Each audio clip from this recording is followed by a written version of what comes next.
Assalamualaikum warahmatullahi wabarakatuh.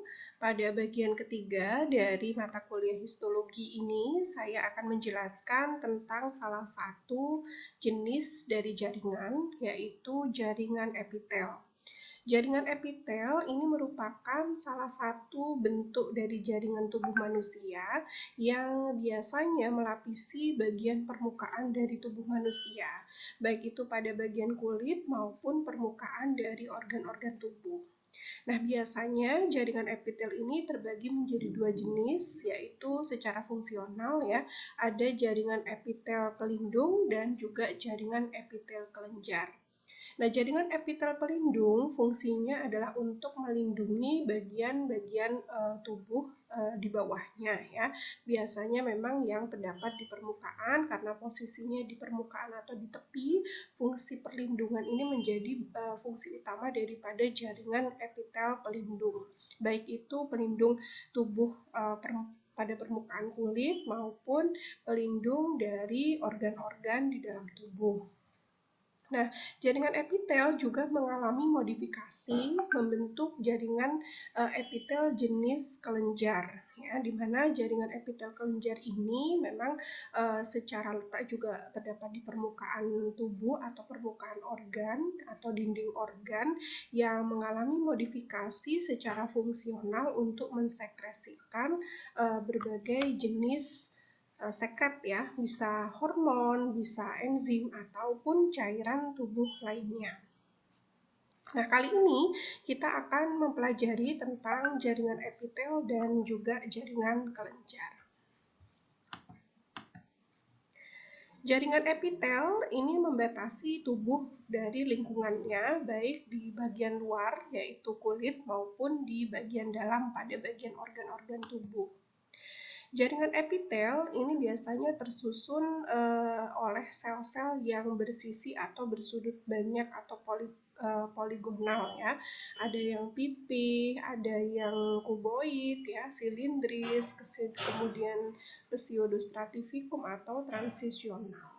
Kemudian jaringan epitel memiliki sedikit atau tanpa substansi intraseluler gitu ya. Jadi minim substansi intraseluler seperti organel-organel sel. Lalu dia dapat dapat berupa membran ataupun kelenjar ya. Jadi ada yang berfungsi sebagai epitel pelindung, ada yang berfungsi juga sebagai epitel kelenjar. Kemudian jika jaringan epitel ini membentuk suatu membran atau pelindung, ini dia biasanya dibentuk oleh lembaran sel-sel yang meliputi suatu permukaan luar atau membatasi suatu permukaan dalam. Sedangkan epitelium kelenjar ini berkembang dari permukaan epitel dengan cara tumbuh ke dalam jaringan ikat di bawahnya dan berfungsi untuk menghasilkan atau mensekresikan suatu cairan tubuh. Ya. Nah, epitel berasal dari ketiga lapis benih embrio ketika kita ada di dalam proses organogenesis ya, pada saat perkembangan di dalam kandungan ya, atau pada saat janin dan pembentukan organ di dalam tubuh si bayi begitu. Nah, lapisan tubuh pada embrio manusia ini terdiri dari tiga, yaitu lapisan ektodermal, endodermal, maupun mesodermal. Kalau lapisan terluar disebut ektodermal, dia akan membentuk epitel bagian luar tubuh seperti kulit, mulut, hidung, maupun anus ya. Kemudian bagian tengah ini disebut dengan lapisan mesodermal. Dia akan membentuk epitel-epitel organ ya, seperti ginjal. Ya. Kemudian lapisan endodermal pada bagian yang lebih dalam lagi, yang paling dalam, ini membentuk epitel yang melapisi sistem pernafasan, lalu saluran pencernaan, kelenjar-kelenjar di saluran pencernaan seperti pankreas, hepar ya atau hati, maupun kelenjar-kelenjar pada dinding usus ya. Jadi bagian endodermal ini yang banyak bermodifikasi atau berdiferensiasi membentuk epitel-epitel kelenjar yang fungsinya adalah menghasilkan hormon ataupun enzim dan cairan tubuh lainnya. Nah, fungsi daripada jaringan epitel antara lain yang pertama sebagai proteksi jaringan yang berada di bawahnya ya. Misalnya di kulit atau di epitel ureter, epitel pada organ, epitel pelapis dinding pembuluh darah misalnya ya. Nah, itu fungsinya untuk proteksi jaringan. Yang kedua adalah transport transseluler antar sel yang melewati lapisan epitel. Kemudian yang ketiga adalah mensekresikan suatu zat, misalnya mukus atau lendir pada saluran cerna, lalu hormon maupun enzim. Jaringan epitel juga berfungsi dalam menyerap zat-zat makanan, ya, atau fungsinya sebagai absorpsi materi dari lumen, seperti di saluran intestinal atau di saluran cerna, ya, usus halus, maupun di ginjal ya sebagai dalam menyerap zat-zat yang masih terlarut dalam darah yang masih berfungsi bagi tubuh begitu. Lalu yang kelima adalah dia mengontrol pergerakan materi antar kompartemen tubuh ya melalui permeabilitas selektif dari intraseluler di antara sel-sel epitel ya. Jadi dalam proses penyerapan zat-zat makanan ataupun transportasi zat ya, ini jaringan epitel mengontrol pergerakan materi antar kompartemen gitu ya melalui membran selektif permeabel. Kemudian yang keenam adalah untuk deteksi sensasi atau menerima impuls saraf ya yaitu pada reseptor di permukaan tubuh atau permukaan bagian organ ya, misalnya pada reseptor di retina mata atau di kulit ya, dan sel-sel rambut khusus pada telinga. Kemudian berikutnya adalah klasifikasi dari epitel. Kalau berdasarkan jumlah lapisannya, epitel terdiri dari lapisan selapis ya, yang terdiri dari satu lapis sel saja, kemudian berlapis gitu ya. Berlapis ini lebih dari satu lapis sel. Lalu yang ketiga adalah yang berikutnya adalah bentuk sel ya. Bentuk sel ini ada yang gepeng, kuboid. Gepeng ini artinya selapis ya, pipih begitu. Kemudian ada yang bentuk kuboid atau kubus dan berbentuk silindris atau kolumnar. Kemudian beberapa jenis epitel, jadi dia saling modifikasi begitu ya, dari baik itu lapisannya maupun bentuk selnya ya. Jadi kalau dari lapisan dan bentuk sel ini ada epitel pipih selapis, ada epitel kubus selapis, kemudian ada epitel silindris selapis, epitel pipih berlapis bertanduk dan tidak bertanduk atau kornifikasi dan tidak berkornifikasi yang mungkin di materi sebelumnya sudah sempat saya singgung ya. Kalau lapisan bertanduk atau berkornifikasi itu biasanya pada kulit, kemudian yang tidak bertanduk ini biasanya pada lapisan kulit yang lunak ya, seperti bagian dalam dari rongga mulut. Lalu yang kelima adalah epitel silindris berlapis, ada epitel kubus berlapis, dan epitel transisional. Di mana epitel transisional ini dia akan bisa berubah bentuk dari kubus menjadi pipih dan seterusnya. Lalu ini adalah gambaran macam-macam dari epitel ya. Jadi ada yang selapis, kemudian ada yang stratify ini berlapis ya. Kalau selapis ini simple, kalau berlapis ini stratify. Kemudian berdasarkan bentuknya ada yang pipih atau squamosa, kemudian kubus atau kuboid, dan kolumnar atau silindris. Lalu klasifikasi epitel tadi berdasarkan bentuk dan juga lapisannya. Ini adalah contoh-contoh lokasinya ya. Kalau yang pipih atau gepeng atau squamosa ini biasanya melapisi seperti alveolus, kemudian lengkung Henle pada ginjal, lapisan parietal kapsula Bowman di ginjal ya, dan juga bagian telinga. Fungsinya adalah untuk membatasi membran transport cairan, pertukaran gas, lubrikasi. Biasanya lubrikasi dia menghasilkan mukus atau lendir, kemudian mengurangi gesekan dan melapisi bagian membran. Kemudian berikutnya adalah tipe kuboid ya. Tipe kuboid atau kubus ini contoh lokasinya adalah di duktus atau di saluran yang banyak kelenjarnya, melapisi bagian organ ovarium dan membentuk tubulus ginjal. Fungsinya adalah untuk sekresi, absorpsi, dan juga proteksi.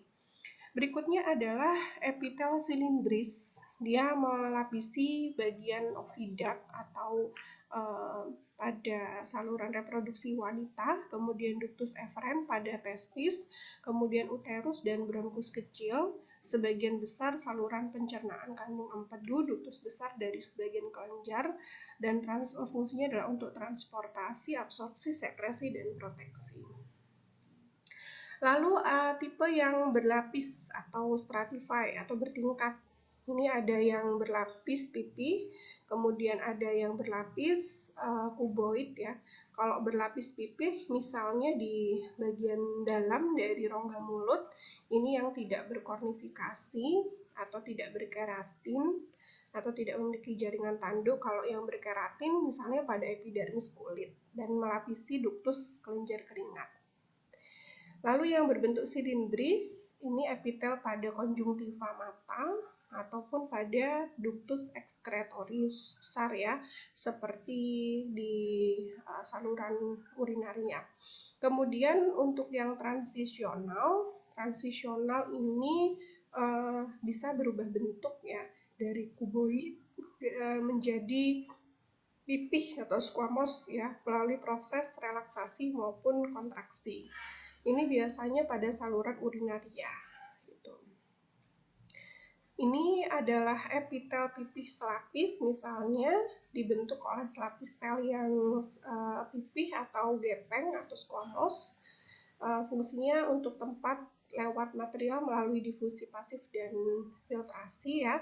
Lokasinya kalau yang pipih selapis banyak tadi disebutkan di alveolus, di saluran pernafasan, kemudian ada corpus renalis, kemudian di sistem kardiovaskuler, di jantung dan pembuluh darah, kemudian juga di rongga tubuh atau serosa begitu ya. Ini contohnya epitel pipih selapis pada kapsula Bowman, yaitu pada bagian corpus renalis ya. Kapsula Bowman ada jaringan pipih selapis, epitel pipih selapis. Kemudian epitel yang selapis tapi bentuknya kubus ya. Ini banyak di ovarium maupun di ductus secretory dan tubulus ginjal. Jadi bentuknya kubus dan selapis. Nah, kemudian ada yang silindris. Silindris ini yang selapis ada di mikrofili, di usus halus ya. Kemudian sel goblet ya di saluran pernafasan bagian atas dan juga terdiri dari sel goblet. Juga ada di usus ya yang mengandung sel goblet, dia menghasilkan musin atau lendir. Sekarang yang berlapis, kalau yang pipih itu banyak terdapat pada bagian tubuh kita, misalnya di saluran urinaria ya, itu juga banyak mengandung pipih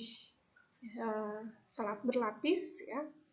Kemudian yang di kulit ya, di kulit juga ada, di kulit yang bertanduk di seluruh tubuh kita, ini yang berkornifikasi atau bertanduk terdiri dari epitel pipih berlapis. Kemudian yang tidak bertanduk tadi, yang tidak berkornifikasi ada di rongga mulut bagian dalam misalnya ya, yang lebih lunak karena tidak ada lapisan tanduknya. Kemudian perbedaan epitel keratin dan tidak berkeratin ya.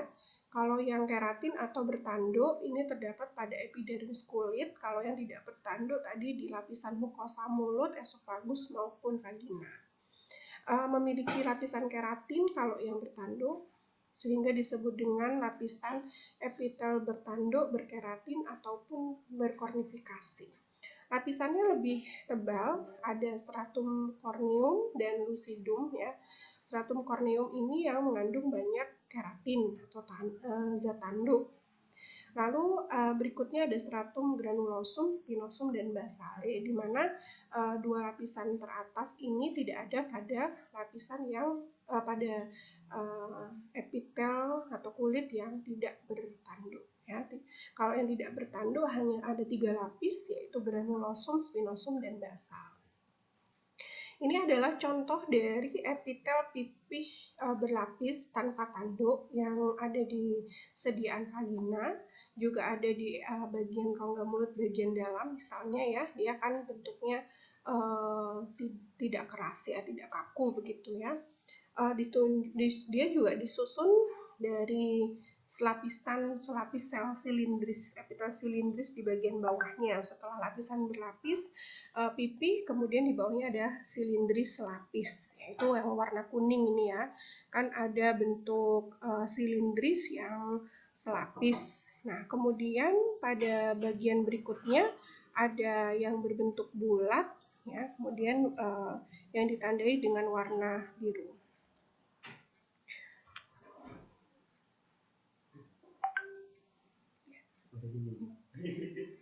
Kemudian selanjutnya adalah contoh dari epitel pipih yang bertanduk, misalnya pada sediaan kulit ya.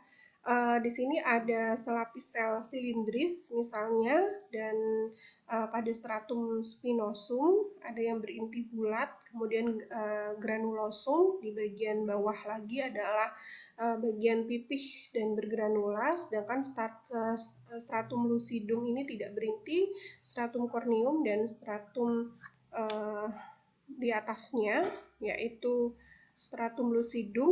Nah, ini ditunjukkan dengan warna oranye, stratum corneum dengan warna hitam ya.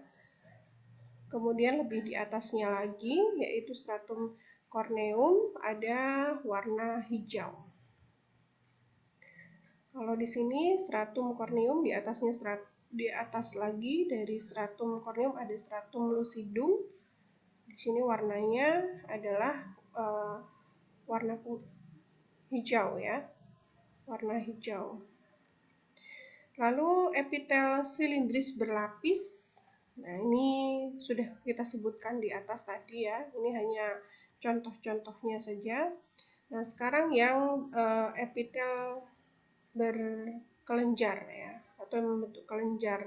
Contohnya di kulit ada kelenjar sudorifera atau kelenjar keringat. Ini contoh gambarnya. Jadi epitelnya mengalami modifikasi membentuk kelenjar sudorifera atau kelenjar keringat.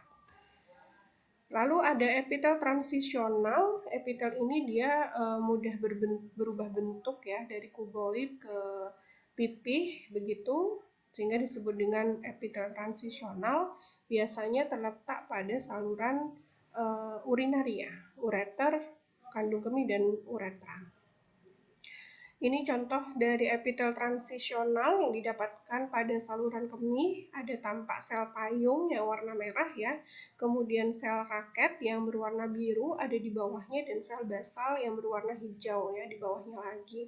Ini ada lapisan-lapisan yang memang epitel kuboidnya mampu membentuk epitel pipih ya. Ketika dia mengalami kontraksi dan relaksasi akan berubah bentuk dari kubus ke pipih dan pipih ke kubus. Untuk kelenjar, kelenjar ini merupakan suatu organ di dalam tubuh yang bisa menghasilkan suatu substansi cairan tertentu ya, misalnya hormon, enzim, mukus misalnya. Nah, kelenjar ini merupakan modifikasi dari jaringan epitel. Nah, kelenjar ada dua, ada endokrin dan kelenjar eksokrin. Kalau endokrin ini adalah kelenjar yang tidak mempunyai duktus atau saluran keluar ya, sehingga dia akan menghasilkan sekret yang nantinya ada di dalam tubuh kita. Misalnya adalah kelenjar hormon ya untuk endokrin. Sedangkan kelenjar eksokrin ini adalah kelenjar yang bisa memiliki duktus ke permukaan luar, sehingga nanti cairannya akan bisa dikeluarkan dari tubuh. Contohnya adalah kelenjar keringat. Kelenjar eksokrin diklasifikasikan berdasarkan jumlah sel penyusunnya, mekanisme sekresinya, dan juga berdasarkan jenis sekretnya. Kalau jumlah sel penyusunnya tentu ada selapis dan berlapis ya. Kemudian kalau berdasarkan mekanisme sekresinya ada holokrin, apokrin, dan merokrin. Ini adalah kelenjar keringat semuanya ya. Jadi bentuk-bentuk daripada kelenjar keringat ya, ada holokrin, apokrin, dan merokrin. Sedangkan berdasarkan jenis sekretnya itu ada macam-macam ya, ada kelenjar keringat, kelenjar minyak ya, tergantung dari sekret yang dihasilkan. Kemudian dari jumlah sel penyusunnya ada uniseluler dan multiseluler. Kalau uniseluler ini selnya semuanya sama ya, contohnya sel goblet pada usus halus atau di saluran pernafasan. Ada kelenjar yang sel penyusunnya multiseluler, kelenjar kompleks, misalnya pada tubular kompleks, acini pankreas, ya, acini pada kulit, ya, yang menghasilkan mungkin sel-sel imun gitu ya. Kemudian tubuloasinar kompleks.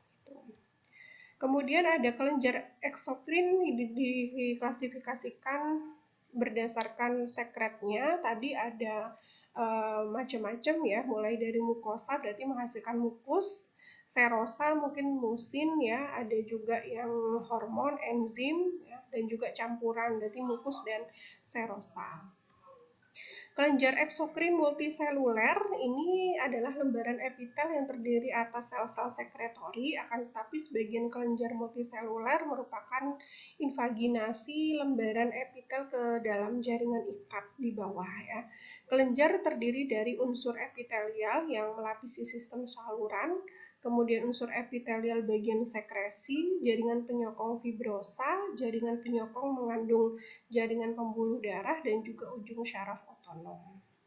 Lalu kalau yang uniseluler terdiri dari satu sel, misalnya sel goblet.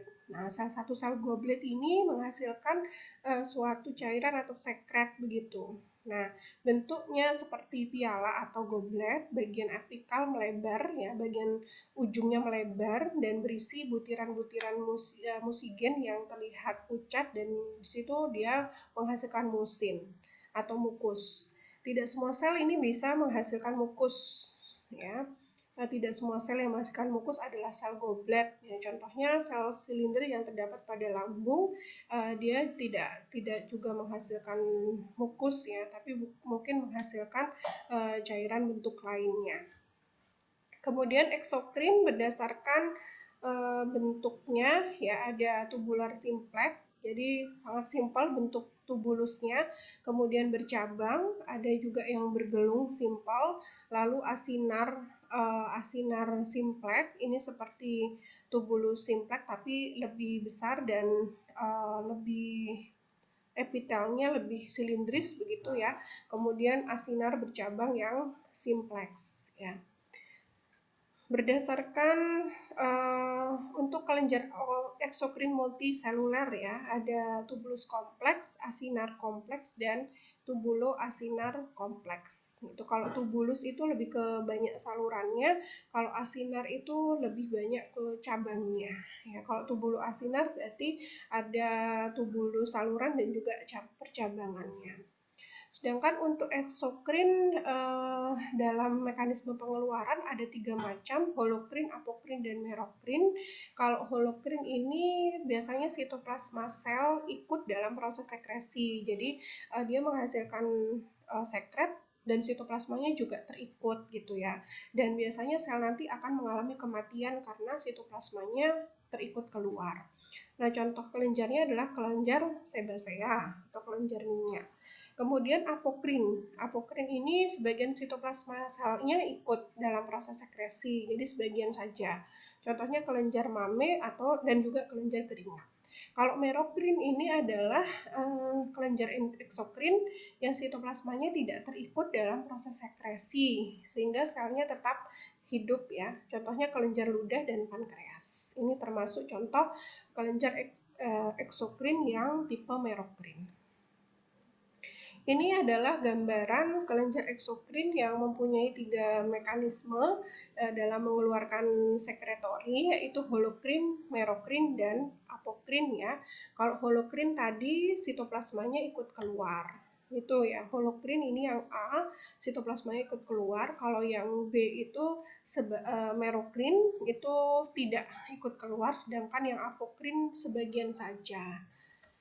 Kemudian kelenjar holokrin di kelenjar sebasea atau kelenjar minyak ya, termasuk tipe holokrin, dia sitoplasmanya ikut keluar sehingga ketika dia melepaskan sekretnya dia juga akan mati selnya. Kemudian ini gambaran apokrin pada kelenjar payudara. Kalau kelenjar apokrin pada payudara itu hanya sebagian selnya saja yang sitoplasmanya saja yang keluar ya. Kemudian kelenjar eksokrin juga mensekresikan substansi ya berupa mukosa, serosa, dan juga campuran. Kalau mukosa biasanya menghasilkan musin atau mukus ya, karena dia memiliki sel-sel yang mensekresikan musinogen. Nah, protein yang terglikolisis besar yang saat hidrasi ini akan membengkak, kemudian akan melepaskan cairan lubrikasi protektif kental berupa gel yang dikenal dengan musin. Sel-sel yang menghasilkan mukosa biasanya ada sel goblet, kemudian kelenjar saliva pada lidah. Kalau serosa ini biasanya menghasilkan cairan yang encer ya, kaya akan enzim. Kalau yang mukus kental. Nah, serosa contohnya pada kelenjar pankreas ataupun di kelenjar dinding usus yang menghasilkan enzim pencernaan.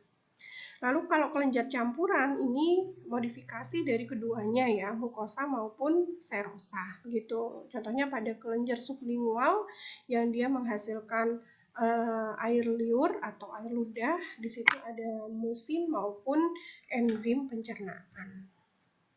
Ini contohnya gambaran histologi mengenai jenis jaringan pensekresi mukosa, serosa maupun campuran.